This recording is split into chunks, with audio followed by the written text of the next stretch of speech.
Well, you run, right? You can use that orange. We'll call the meeting to order. First item is roll call. Diane? Mayor Skoog. Present. Vice Mayor Anderson. Here. Councilmember Grossman. Still here. Councilmember Mallory. Here. Councilmember Marshall. Here. Councilmember Nye is absent this evening. Councilmember Whiting. Here. We have a quorum, Mayor. Thank you, Diane. Next item, presentation, Streets CDL License Award. Norm? Yeah, thank you, Mayor Council. The reason you're seeing a sea of orange tonight, we got all the Streets Department guys here.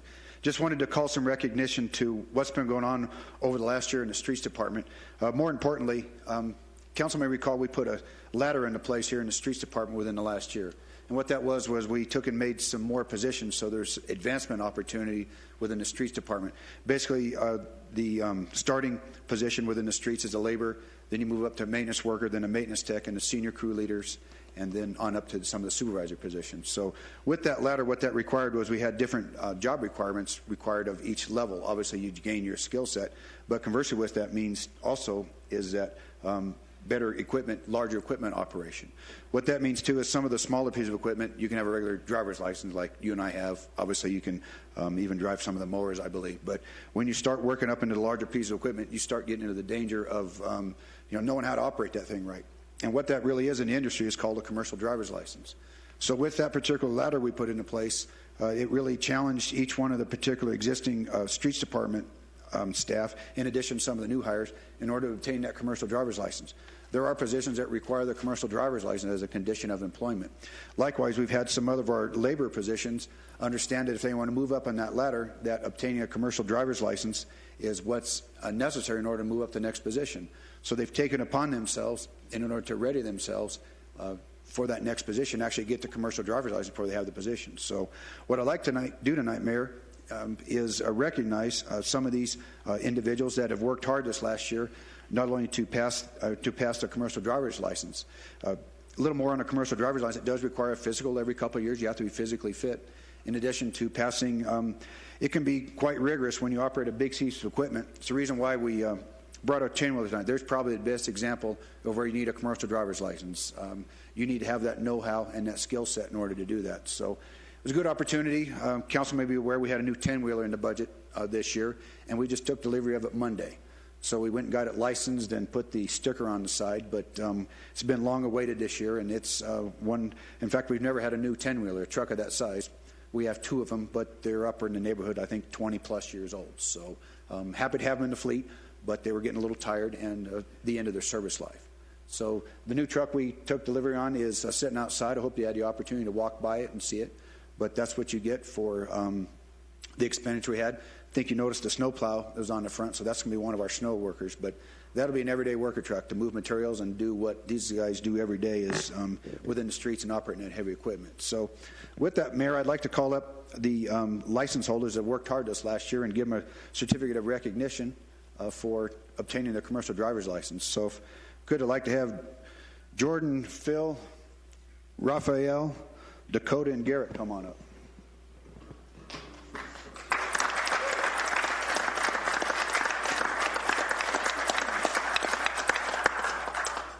So I don't know if anybody really wants to speak, but each one of them, each one of these gentlemen have worked very hard to take the test and obtain a commercial driver's license. So what I'd like to do is just go down the line and introduce each one of them and hand them their certificate of recognition. What this does say is to each individual for demonstrated commitment to skill development by successfully obtaining a commercial driver's license. So with that, I'd like to have Jordan Faglon. He's a public works maintenance technician. He was just promoted this week from a public works maintenance worker. Congratulations, Jordan. Thank you. Phil Stoneburner. He's a public works maintenance worker. He obtained his CDL, I think, about 6 months ago. All right. The next three gentlemen are the laborers, and specifically I put Raphael first because his last name is Zepeda. And if you know anything about being a Z, he's always the last timesheet I approve. And so, you know what, we're going to treat you a little bit, Raphael. You're going to get to be the first laborer here that he's actually has a CDL learner's permit. He's half of the way there, very similar to license. Raphael's got his learner's permit, so he's doing a little more practice driving before he can, and he'll take this truck out and be able to operate it. So he's got his learner's permit for the CDL. Congratulations, Raphael.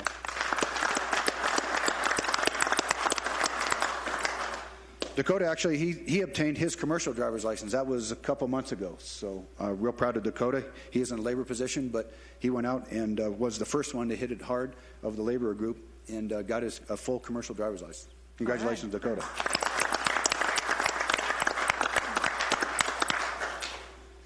And Garrett's in the same boat. He's a laborer, and he's obtained his CDL learner's permit, so he's in the process now of likewise of practicing on the trucks we have and getting some more of that skill set so we can go down and pass the driver's test, which is a rigorous set of making sure you got that skill set to operate that large truck. So congratulations, Garrett.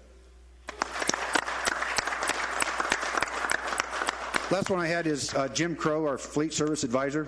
He's probably got it the longest term ago. It's been about 9 months. Jim Crow went out and got that because in his role of maintaining the fleet, probably well aware, Jim takes care of all that small fleet and has a lot of interface with some of the larger equipment with Bruce. So he went and obtained his commercial driver's license, but he wasn't able to make his way tonight. So congratulations goes out to Jim Crow. All right.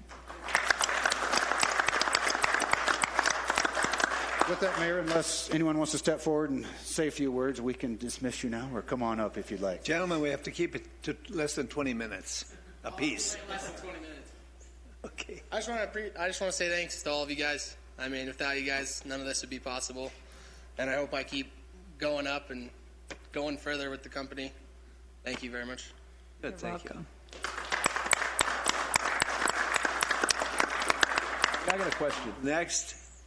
Anybody? Marty, I got a question. Sure. I got a question before you guys sit down, and as long as you're up at the rank. You take the test on the town vehicle? Yes. Awesome. Thank you. Mary, you got a comment? Question? Yeah, I'm excited to see as we move forward in this year how good the roads are going to look, and I like that truck, and it saves us money instead of keep trying to repair something that's 25 years old.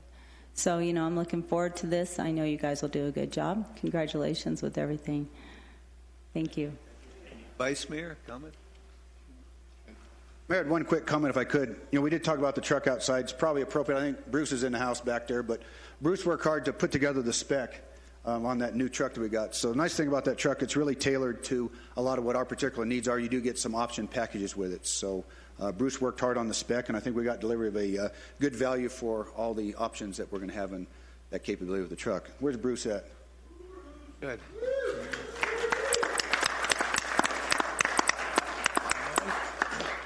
Mike? Yeah, I just want to congratulate you all for your ambition and willingness to do that. And I think a lot of us take for granted the things you have to do in order to be safe and productive on the streets. And I think it makes me feel as though you're doing your part, and we can look forward to a great professional crew on our streets, not even now, but in the future. So congratulations.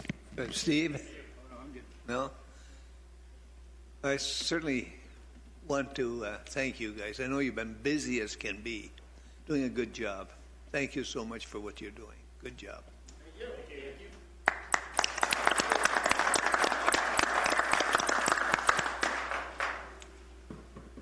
Okay, we'll move on to discussion of mowing services contract for fiscal year 16-17. Alex or Norm? Yeah, actually, I was going to present this one, Mayor. What you have before you is our annual mowing contract. And if I could, Mayor, I'd like to give you a little background of this particular reason why we sent this out for bid. As you may be aware, we've been doing mowing for a number of years. It's one of the annual contracts we outsource. Well, typically about this time every year, towards the end of May, we come to you and we say we have an existing vendor, a 5-year contract. They have the option to renew. Well, last year about this time, we got in touch with our historic mowing contractor and said, would you like to renew? And he says, really don't want to within the contract. I want to separate my relationship with you. And I said, sounds good. Then we'll have to send it out for bid. So about in July of last year, we sent it out for bid. And I guess what staff didn't realize was we went and beat the bushes and sent it to every landscape company we knew, thinking, well, they could mow and do the weed trimming. As council's aware, we do the frontage of Highway 69 outsource in addition to Lakeshore and the viewpoint drainage. Well, we were surprised we only got one bid, and we really didn't think it was worth recommending for award, so we made a recommendation to you to not award the particular contract. So we went through and actually we mowed with our in-house mowers, which obviously we can't get quite as far when we're not able to outsource and use some of the expenditure. So what we did was we sent the contract out for a rebid and actually had to work even harder to beat the bushes and say, this is a good contract. Aggregate it's about $30,000 a year, and there's a little flexibility in some of the schedule, but it's mowing. So once again, we probably contacted 20. I think Alex took the lead on that, about 20 to 25 local landscape companies or just construction companies that would like to take over the mowing. So I'm happy to report that we were able to get bids, and we took bids, and actually got 3 bids this time around, which were favorable. And the low bid from Swept Away for $39,000 we feel like is a good value and worth awarding. If they look at all familiar to you, this is actually the current contractor that does our sweeping. So he's entering the market, so to speak, and doing the mowing too. So as the sweeping contract, they do a very good job. So I've got full confidence that with recommendation of award for the mowing, this company will give us good value and take care of mowing those particular areas I mentioned. So up above, as far as swath mowing, that's a term I think someone needs to get used to, but this is actually a part of our town equipment, but the equipment the contractor will use is very similar to this particular apparatus you see, because it's got a sidearm and actually a mower part in the back, and it's called a flail mower to mow in the aggressive environment we have adjacent to the roadways with rocks and the like, but it does do a good job of mowing the weeds. So our contractor will use equipment very similar to this. So got good bids. It would be staff's recommendation to bring this back to you and award this next week and actually have them start mowing. Any questions I can answer, Mike? Questions, Marty? Yeah, when I saw the 3 bids, the first thing that came to mind is when you see some of these consumer advocates and they say, when you go out and put bids, it looks so low compared to the other 2 bids that, in my head, red flags went up as to whether that was an appropriate bid and the other 2 were extremely high, or this guy is lowballing us and then they're going to submit something later on that we can't finish the contract or something. But the fact that you said that it's somebody that we already deal with and you're happy with their work made me feel a whole lot better. Otherwise, I was going to question you a little more. Very good, Councilman. Yes, we got good level of confidence that Swept Away will. They've had the sweeping contract for quite a while, and they saw the opportunity and says we can make money at that. So it's, I guess, more of a unique opportunity that not a lot of contractors wanted to give us a bid on. I was a little surprised. Was the $39,000 in the ballpark of what you were expecting the bids to be? Yes, it was. Okay. As if you saw, Kaler was the other one that we chose not to award, basically last July, and they came at the same amount. So we just said, I think we can work a little harder trying to encourage contractors. This is a contract that's worth doing and making a profit at. Thank you. Good job. Any other comments, Mary? I appreciate you continuing to look for the best deal for the town and using the money wisely and being as conservative. So thank you, Norm. I appreciate that. Thank you, Councilwoman. Any other comments? Norm, that's not the first time you've done a great job. Just keep it up. Yeah, with the help of staff, Alex led a lot of this effort, so I'm just presenting It does a good job, by the way. We're very... Okay, we go on to number 5. Discussion regarding Glassford Hill Trail Parking Lot bid award. And that's when you're up for, Norm?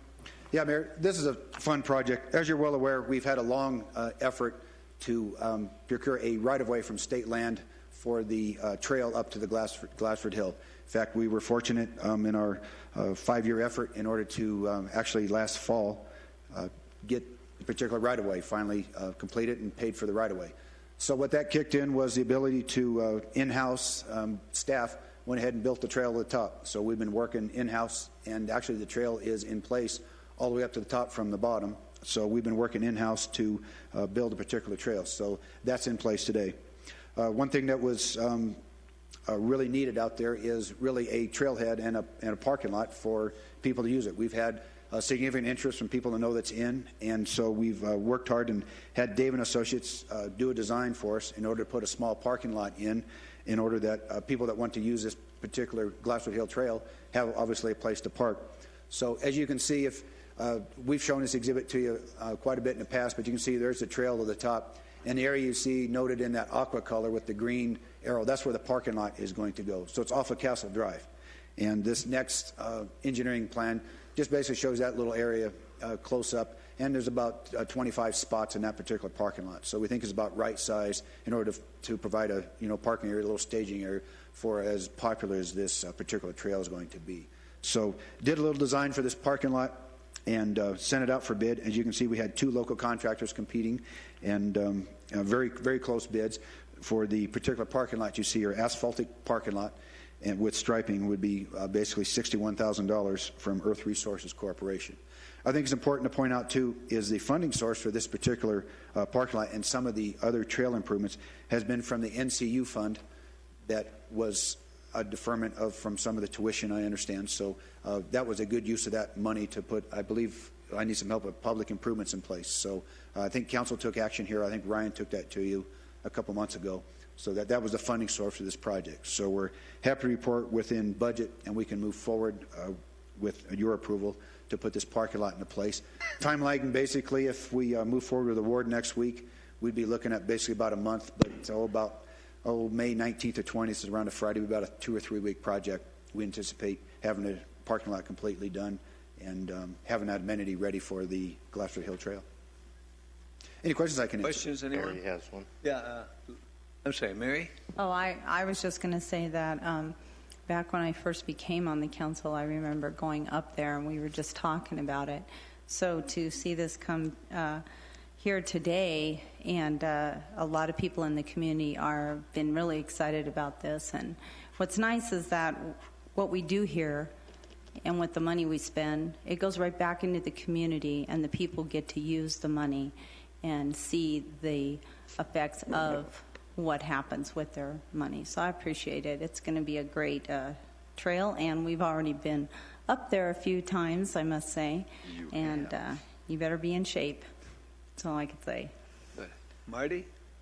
Yeah, I have 2 questions. First of all, I'm very excited and happy that this is going forward and it's going to be done in the next couple of months.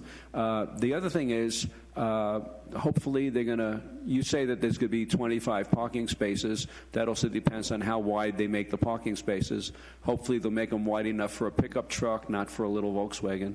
And then the other thing is, if we get the use out of it that I think we're going to get, is there room to expand the parking lot? That's a very good question, Councilman. Yes, as you can see, that little bulb area, I would imagine we can extend it on to the south there. If we get that popularity, that would be wonderful.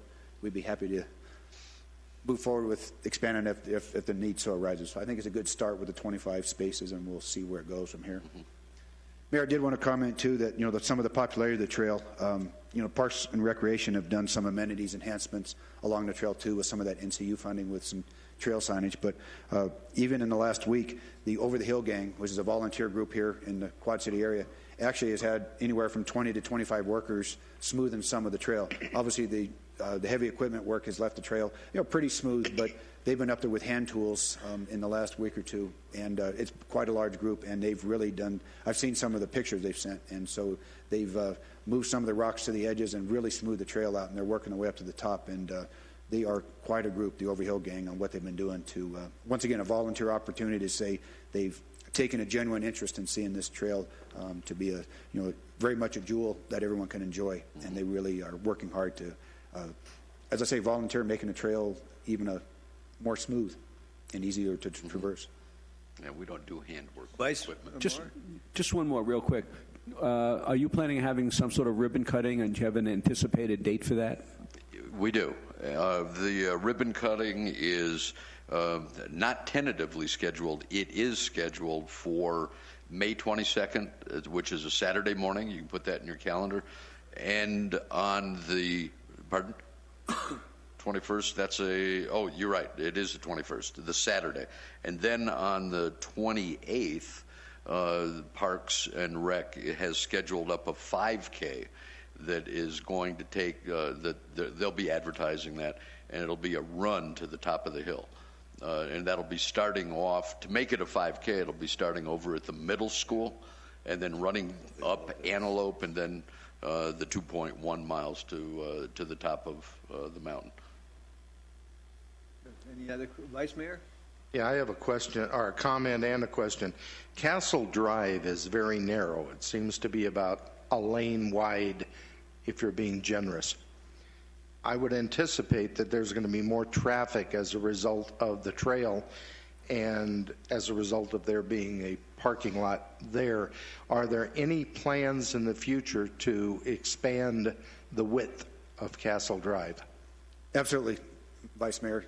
That's in the design stage right now. Funding has been short this current budget year to do that, but it's under design right now with funding capability we had. But yes, it is a budgeted project for next year that we'll propose for the budget starting July 1st. So that timeline's in place. So about the time we get this parking lot in place, we anticipate coming in July, August, and widening Castle Drive. So it's under design right now. Just don't have the money for construction, but we've got it already in a timeline with budget approval here at the beginning part of May. We got all in step. So good comment, but yes, that'll come. I'm sure the residents along Castle Drive will be glad to hear that. So thank you. Very good comment. Good. Any other comments, Larry? Yes, the Mayor and Council, one compliment has to be given to the Arizona State Land Department. Although it took 5 years to get the right-of-way to go ahead and build the trail, we have gone to them here in the last month with a right-of-entry request to build the parking lot, and also to get the right-of-way for the widening of Castle Drive. And they gave Gordon Bowers from Dava and Associates, who's been leading that charge, gave them verbal approval for the right of entry last week.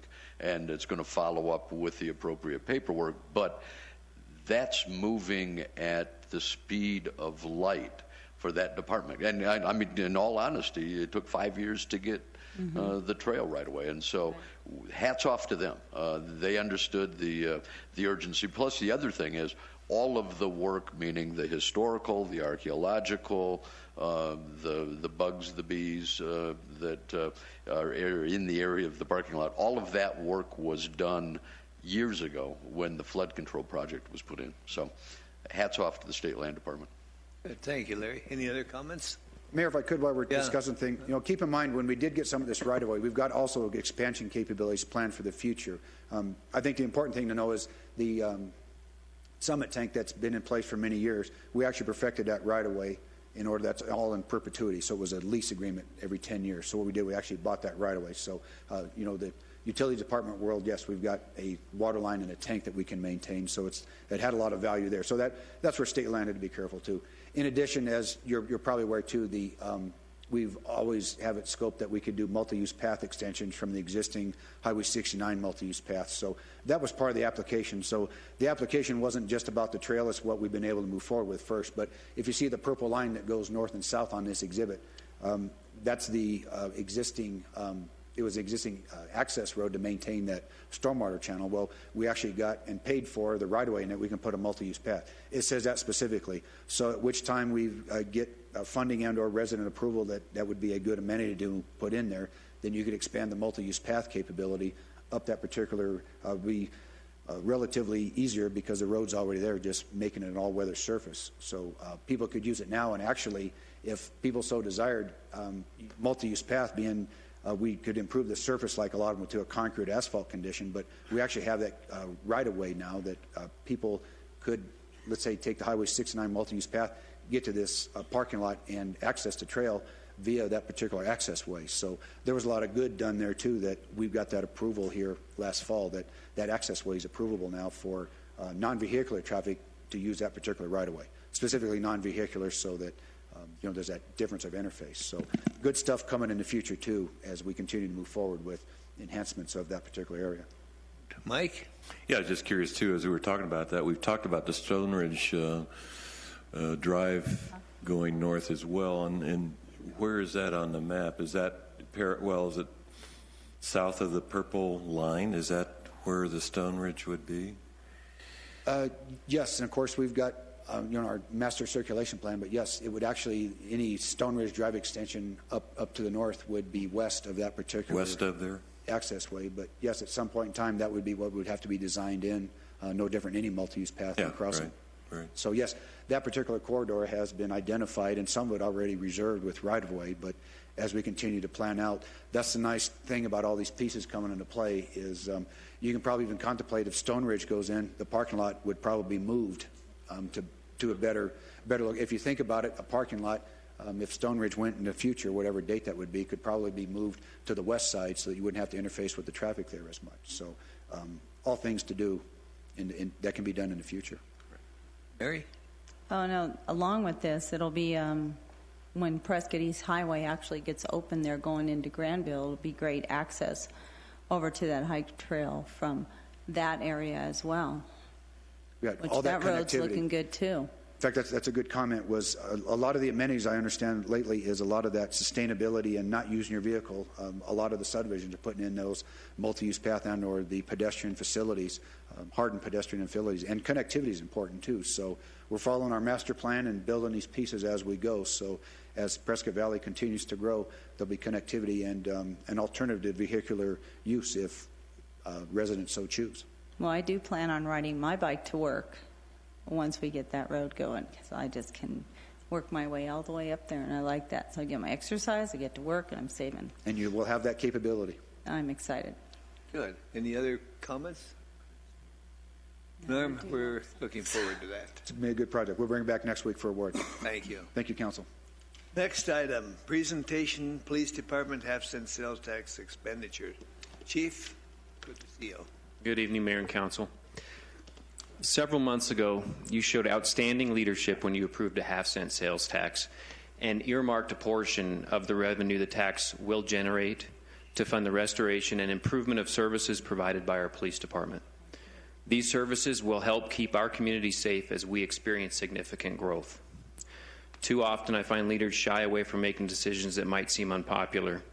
In these chambers, as I sat through the meetings where you carefully considered the increase, I heard much opposition to the tax. Since the increase, I have to tell you, I've heard quite the opposite. I've personally had nothing but support from our community when I get the opportunity to explain what the additional revenue will accomplish and benefit to our town. So I thank you for your vision and leadership. And tonight, we will take a few moments to describe exactly what we will be doing in the next fiscal year to help make Prescott Valley a safer place to live, work, and play. Tonight, you'll hear from representatives from our three divisions. Field Services Division Traffic Officer Brad Penner will speak about enhancements to our traffic section. From our Support Services Division, Community Services Officer Tracy Gordon will speak about additional community outreach efforts. Last but not least, Criminal Investigations Division Family Violence Unit Detective James Tobin will speak of additional efforts to serve victims of domestic violence, kidnapping, sexual assault, and stalking. After they speak, I'll have a few more items to cover, and then we can take any questions that you might have. Before I turn over the mic to Officer Penner, I want to say that I'm personally grateful to all of our personnel at the police department. I personally believe that we have the best police department in Arizona, and it's due to the compassion and the work ethic that they bring to the job every day. Officer Penner.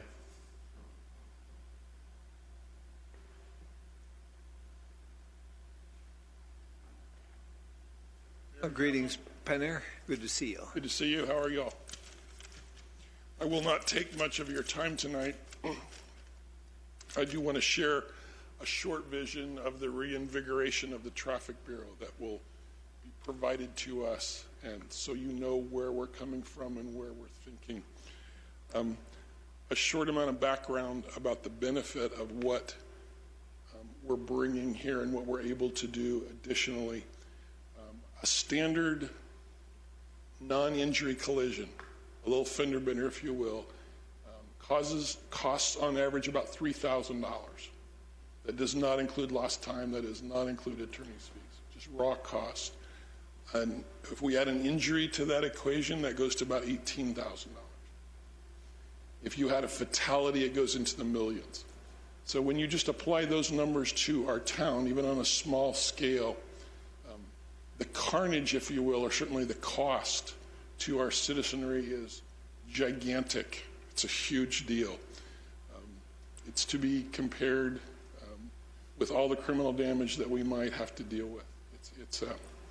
It's a rather massive issue. We want to deal with that.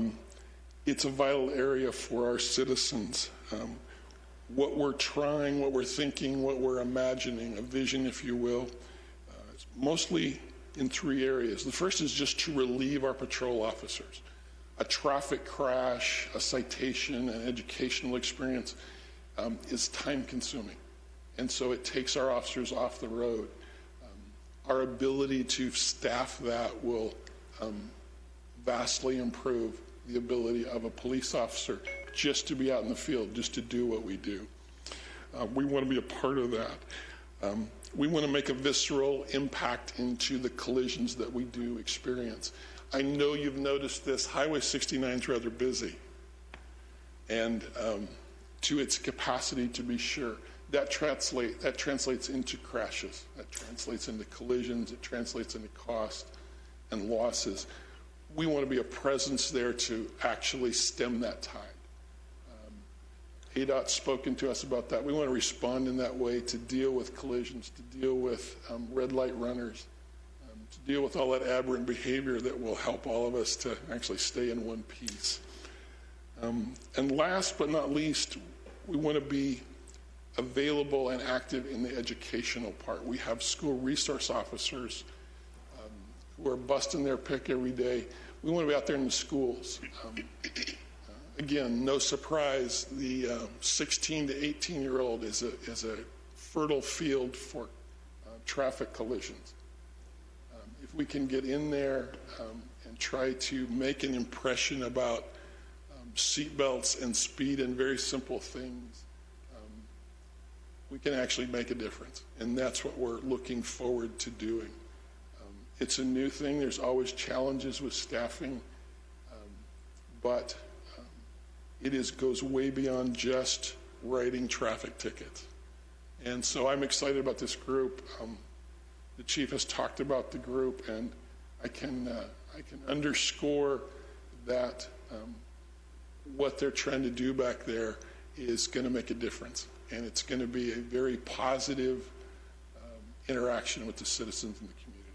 So just wanted to share that with you. I'll be glad to stand by if we have any questions, and thank you for the opportunity. Thank you, Brad. Chief Gordon is next.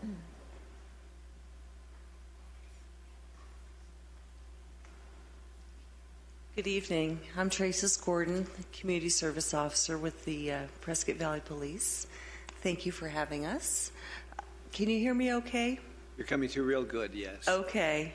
Good evening, Mayor. Is your family still here? Some of them are, yeah. Okay. All right.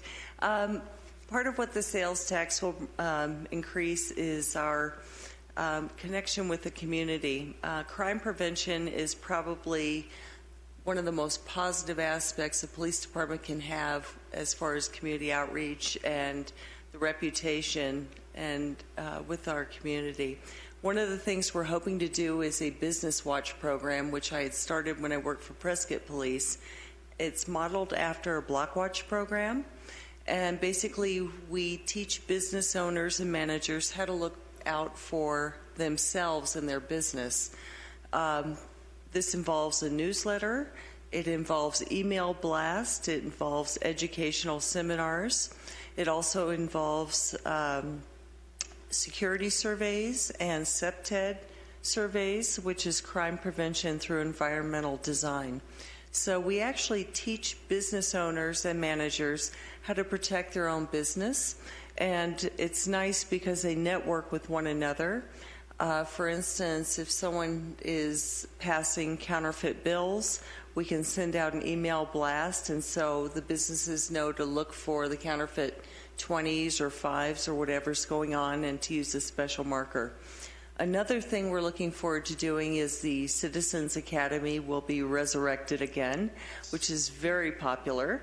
And so we're looking forward to starting that again and having our community members involved in that. And of course, our Block Watch program. And that's pretty much it. So I think you're doing a super job. Thank you very much. All the police department, not just you, but the whole department. So thank you. Thank you very much. And then we'll have Tobin up here. There he is. Greetings, James. Good evening. Thank you guys for having me. And like these guys, it's a tough act to follow here after Brad and Traces. And unlike Brad, you will not need your thesaurus to understand what I'm saying. I know Brad was throwing a lot of hard words in there. I'm not going to do that. I'm a plain speaker.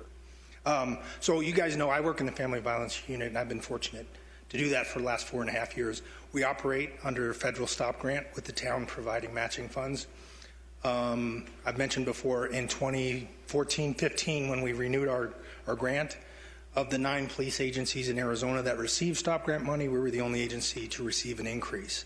Everyone else, including Pima County, Glendale, some of the other agencies in the valley actually received decreases. So I think the message was clear that we have a good program. What we're doing is working, and the state likes what we're doing. And we are getting a reputation, not just in Arizona, not just in northern Arizona, but across the country for having an outstanding program. It's not just me. I'm just a small part of it. There's Rachel Montague up there, Lieutenant Woods, Sergeant Pat Ruiz, and a bunch of patrol people who take on extra duties to help us out because they just care and they have passion for this topic and just over and above their patrol duties that they do.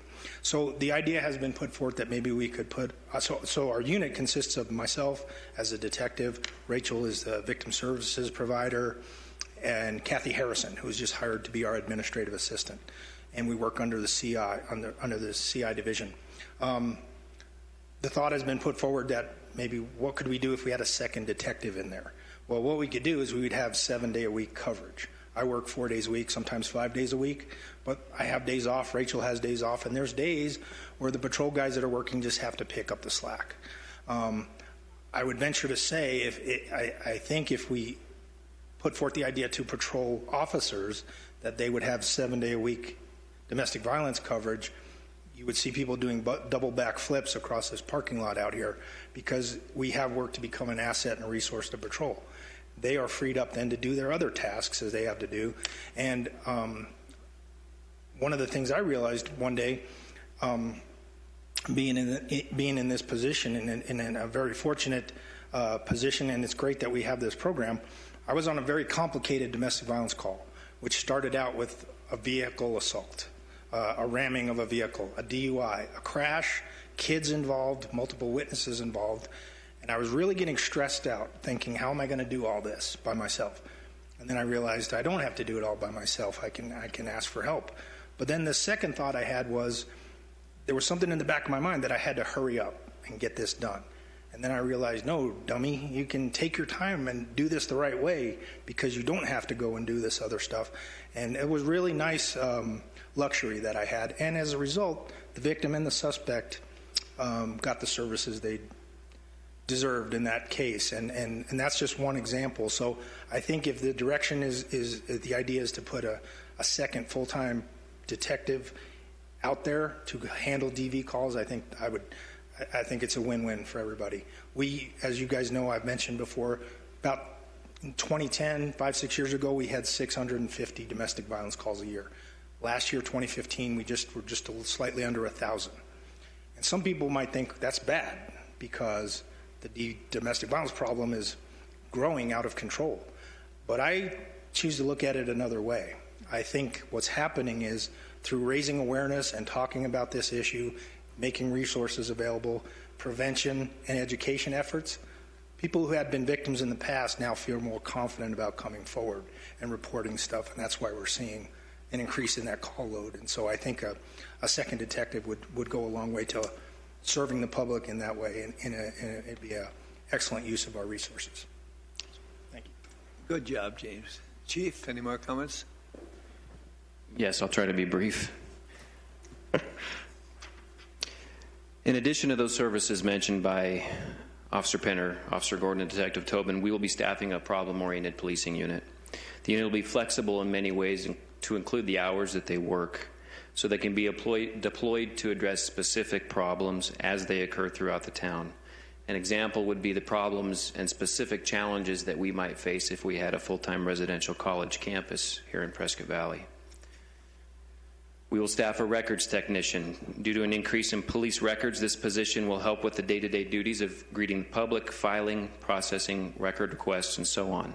The tech will also work to eliminate the tremendous backlog of records that need to be scanned and destroyed in order to get into accord with the state's record retention schedule.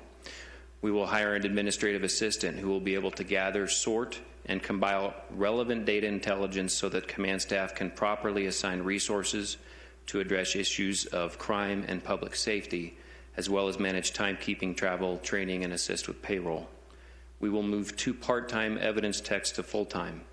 Evidence retention rules and increased amounts of impounded evidence have caused a significant increase in the workload in our evidence section. This will allow us to staff evidence 7 days a week, as well as enable those techs to respond to crime scenes more often, thereby relieving our patrol officers, and this has been a theme throughout the presentation this evening, to return to service and thereby be able to respond to more calls. We will add a lieutenant to the Field Services Division. Currently, the FSD lieutenant has 7 direct reports with over 40 personnel assigned to the division, not to speak of management duties. The additional lieutenant will allow for better supervision and deployment of resources.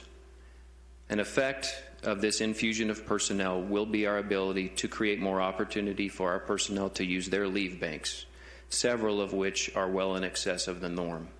It will also allow us to better plan for those circumstances that are under our control in response to staffing needs like special events.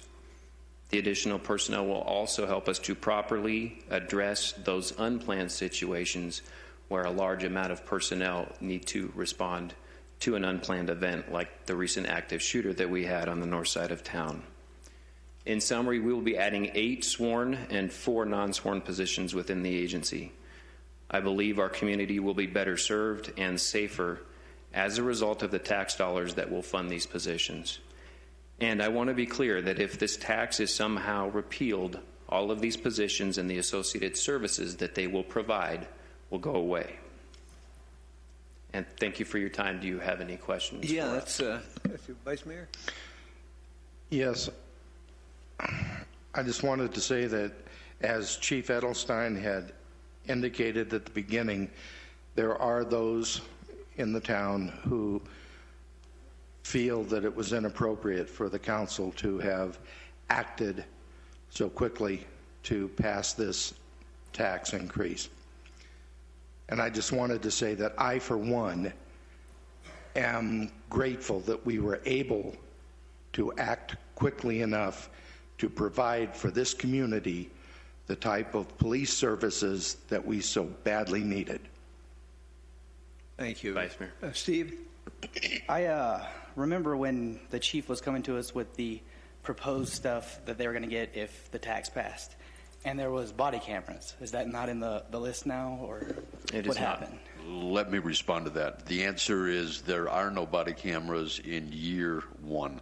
Okay, the number one thing that you heard was we needed more officers. That's the number one thing that was on the table.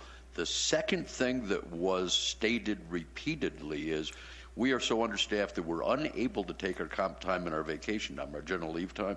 So number one target is once these new employees get on board, we are going to work down those balances, and there's going to be a plan that will work those down to where they need to be.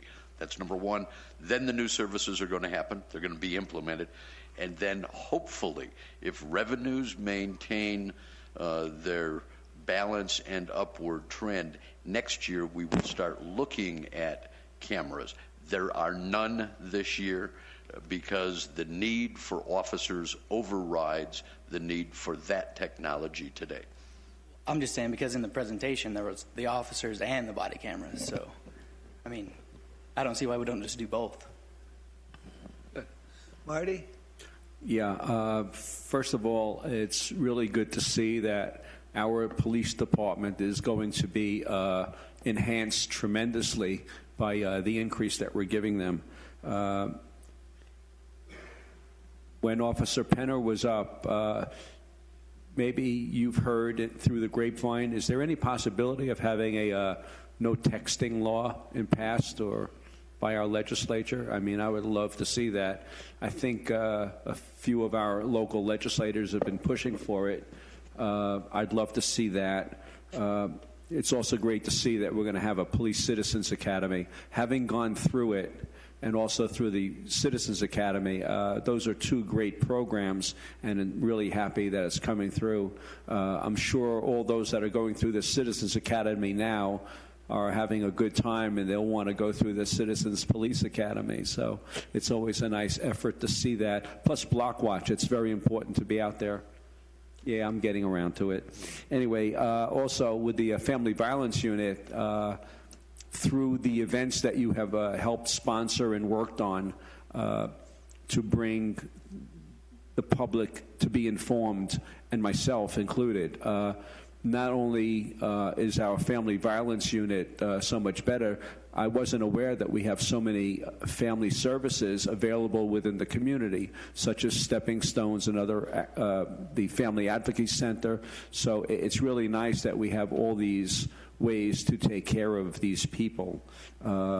So keep up the good work. I look forward to hearing more reports in this vein, and I don't think we have any plans of rescinding the half-cent. Thank you. And if I can just respond, there were two things that you mentioned there. One is the texting law. I believe almost every year at the state level there is some kind of an anti-texting law that is introduced, and I have not seen it pass yet, obviously, or we would be enforcing it. And regarding the Family Violence Unit, our Yavapai County Coordinated Community Response Team, the efforts that we will be able to begin again with the addition of a community services officer and support services, we're going to be able to start doing the things that have an effect on crime, not just by response and enforcement, but through prevention and education. And that really dollar for dollar, and studies will show that it's more effective than just putting cops out on the street to respond to calls. Mike? Yeah, I just wanted to mention as well that I assume during our budget talks we'll talk about what we're looking at in terms of the roads. We've heard the presentation from Public Works and now tonight with the police department. So we'll be able to solidify, I think, some of the things we're talking about. And I think there's always a misconception that once we pass a tax that we have these millions of dollars ready to go from day one, and we don't. It takes time to accumulate the resources to direct to services, and I think we have to look at our priorities, and obviously officers are our priority. When I look at the police log, some of the things I see really demand that we put more officers on the street. And one thing we had talked about before was this level 2 status, and that is when we're maxed out. And that's always been my concern, is that there'll be an issue sometime where we can't respond in the way we should. And I think we've been in a level 2 status, I don't know how many times, but at least once a week, I think, in terms of being maxed out. So these are things I think we hope to get over the first year, and then as we look at body cameras and some of the other needs that we might have, we can work those into our budget. Thank you, Mike. Larry?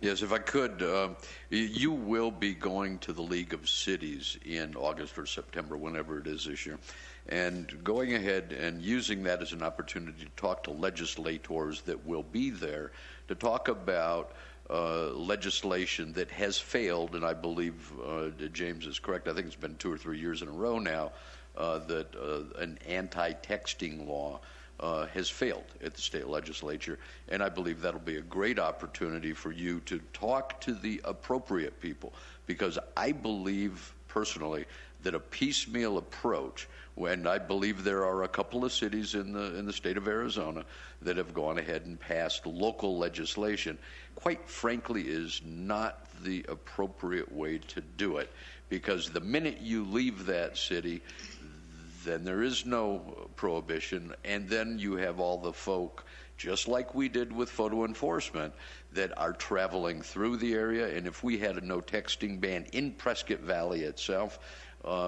these people are going to be completely unaware, and they're going to be cited, and there's a number of issues with that. Dealing with it on a statewide level is as it should be, and you have that opportunity going to the League of Cities to go ahead and advance that cause. I think that's important.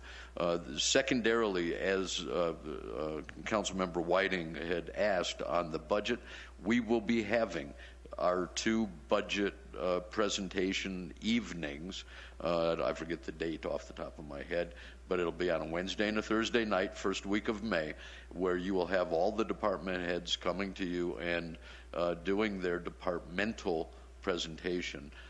I thought it was important to bring to you both the street plan and the police plan, seeing that those are the two departments that are the beneficiaries of the half-cent sales tax increase, and see if there was any reaction from you, our policymakers. Are we going in the right direction? Are we doing what we had represented? And I believe we are, and I think we have very faithfully moved forward on that. And so with that in mind, you will see this incorporated in the police department's budget as well as to the public works department budget when they come back to you in a couple of weeks. Good. Mary? Well, I just, tonight as I listen with the roads and, of course, the police department, I realize, too, that, there were and there are people that are upset in regards to the increase in the sales tax.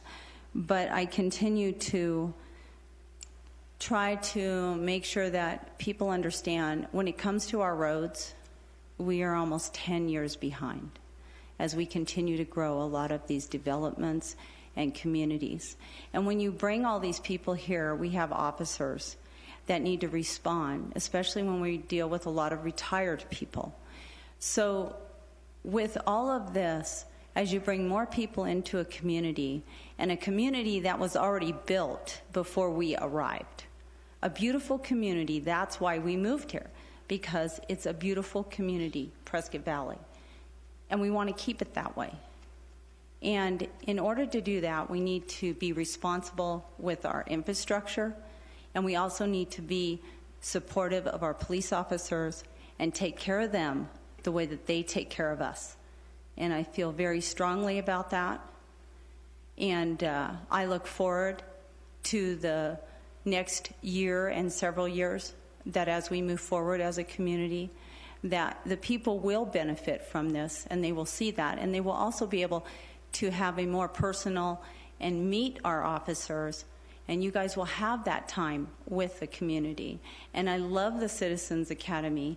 I'm glad it's going to come back, because another thing like our Citizens Academy that we do with the town, it helps the people understand about the town and what it takes to function and the cost and all that's entailed. And of course, as we grow more with technology, and it's always mandated that we do some kind of an upgrade or a software update, or I don't even know anymore, but every time I turn around, there's more money to spend on more software. So, these are things to think of. We're trying to get caught up, and we're also trying to prepare for the future. And that's not a bad thing. That's responsibility. That's the responsibility of all of us in a community. So I really thank you, and I appreciate all of you. Thank you. Thank you, Mary. Is there anything else the council would like to address? I think you've done a good job. You picked 3 real good presenters. We appreciate that. They didn't even need notes like me. They didn't need you, but you did it anyway, didn't you? You're doing a great job there, Chief. Thank you, Mayor. Okay. Thank you, Al. Okay, we have one final item we have to take care of, and that's something everybody hates, and that's to adjourn. Meeting is adjourned. Thank you all for coming.